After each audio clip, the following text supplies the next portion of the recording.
இன்றைய வசனம் நீதிமொழிகள் 23ஆம் அதிகாரம் 22ஆம் வசனம். உன்னை பெற்ற தகப்பனுக்கு செவிகொடு.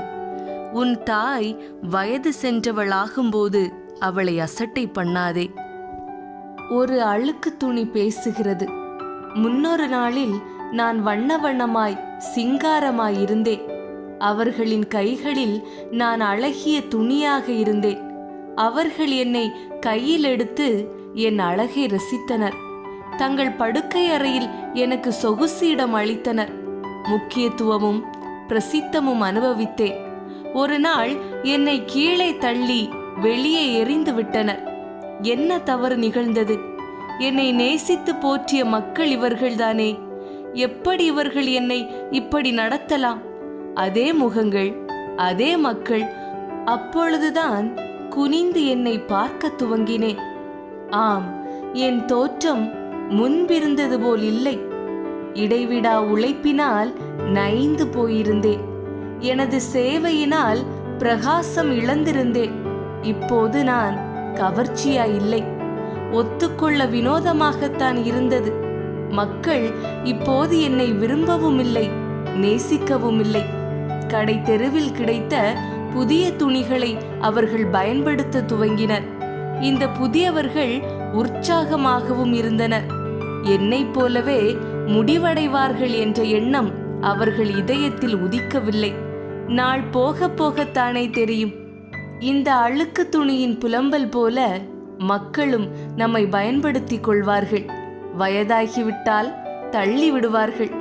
இந்நாள் வரைக்கும் உலகத்தின் குப்பையைப் போலவும் எல்லாரும் துடைத்து போடுகிற அழுக்கை போலவுமானோம் என்று பவுல் எழுதின போது இப்படிதானே உணர்ந்திருப்பார்.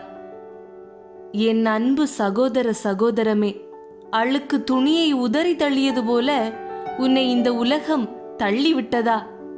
திடன் கொள்ளுங்கள். இன்று சில தாய் தந்தையர் கண்ணீர் வடித்து கொண்டிருக்கலாம்.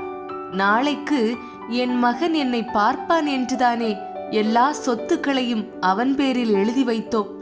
என்னை பழைய துணியாக குப்பையில் எறிந்து விட்டானே. நான் தள்ளாடும் வயதில் என் பிள்ளைகள் என்னை பார்த்து கொள்வார்கள் என்றுதானே நினைத்தோம். எங்களை அனாதையாக விட்டு செல்வார்கள் என்று நினைக்கவில்லையே. என் உடல் வலிமை இழந்ததும் பணம் காசு இல்லாமல் வெறுமையாய் நின்றதும் என் பிள்ளைகள் என்னை தூக்கி எறிந்து விட்டார்களே. கவலைப்படாதிருங்கள். உங்களை உண்டாக்கிய தேவன் உங்களுக்கு உண்டு.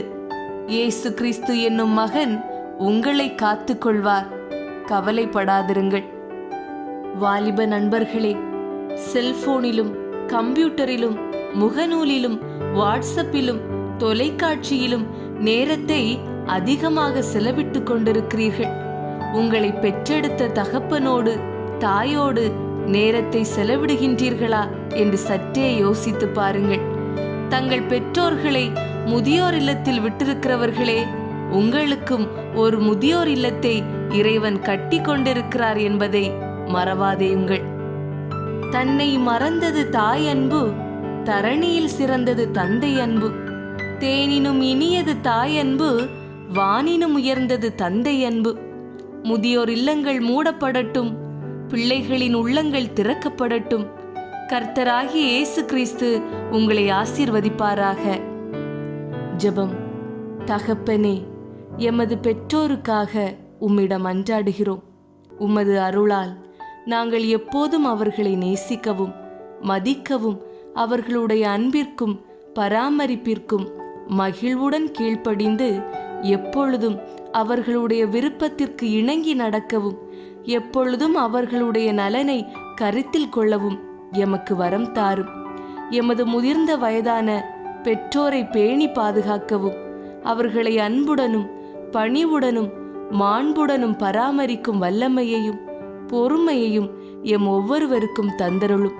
நாங்கள் எமது வாழ்நாள் முழுவதிலும் எமது ஆண்டவராகிய இயேசு கிறிஸ்துவின் மூலமாக உமது பிள்ளைகள் என்கிற பெயருக்கு தகுதி உள்ளவர்களாகவும் எமது பெற்றோருக்கு பெருமை சேர்ப்பவர்களாகவும் அதன் மூலம் எப்போதும் அவர்களை மகிழ்ச்சிப்படுத்தும் குழந்தைகளாகவும் வாழ வரம் தாரும்.